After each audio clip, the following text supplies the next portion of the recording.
The Rooms That Remembered Him, by Khaled Abu El-Ada. The first thing Omar rebuilt was not his life. It was his mornings. He learned to wake before the city decided who he used to be, before phones lit up with unfinished conversations, before memory sharpened its knives. Dawn was merciful. It asked nothing except that he remain alive long enough to see it arrive. For years, he had mistaken movement for progress. Nights dissolved into smoke and borrowed laughter, promises traded like loose coins. He chased noise because silence knew too much about him. Silence remembered every version of himself he abandoned halfway. Now the apartment was quiet enough to hear the refrigerator hum, a small mechanical proof that something could continue working without collapsing. He brewed coffee carefully, as if precision alone could keep chaos away. Outside, Cairo stretched awake in fragments, vendors arguing, buses coughing awake, sunlight sliding across unfinished buildings. The world moved forward without asking whether he deserved to move with it. That frightened him more than judgment ever had. There had been another life once, one measured in almosts. Almost success, almost love, almost becoming someone permanent. He remembered the studio hallway most clearly, the smell of cables and stale perfume, the sound of his own lyrics being sung by another voice while he stood unseen behind the glass. He had written every word, yet none of it belonged to him anymore. Addiction had not stolen his talent. It had stolen his timon. And timing, he learned too late, was everything. Recovery did not feel heroic. It felt administrative. Forms, appointments, group chairs arranged in imperfect circles. People speaking truths that sounded unbearable until he heard himself saying similar ones aloud. "My name is Omar," he had said once, voice shaking, "and I don't know who I am without running away." No one applauded. No music played. Someone simply nodded, and that quiet recognition saved him more than encouragement ever could. Healing, he discovered, was mostly repetition. Drink water. Show up. Stay. Again. Again. Again. He began writing during sleepless nights, not to publish, but to survive the hours between regret and mourning.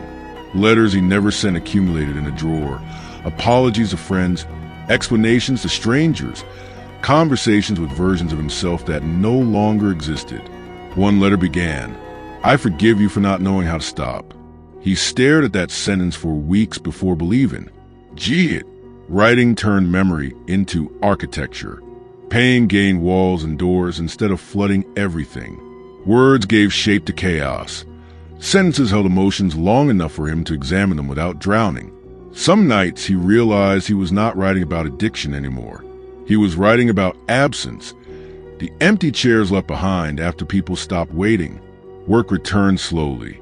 At first, small assignments. Proposals no one expected to win.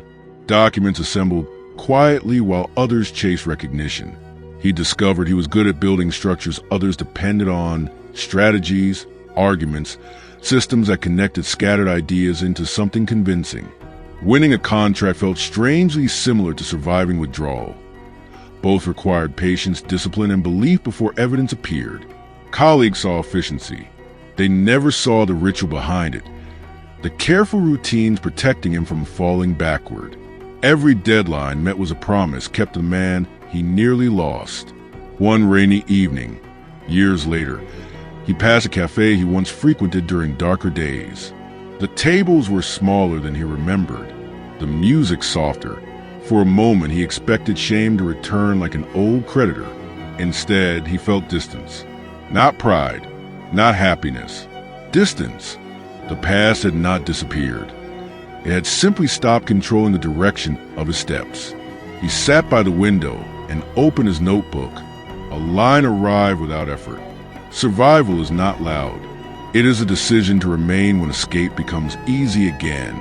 He smiled, not because the sentence was good, but because it was honest.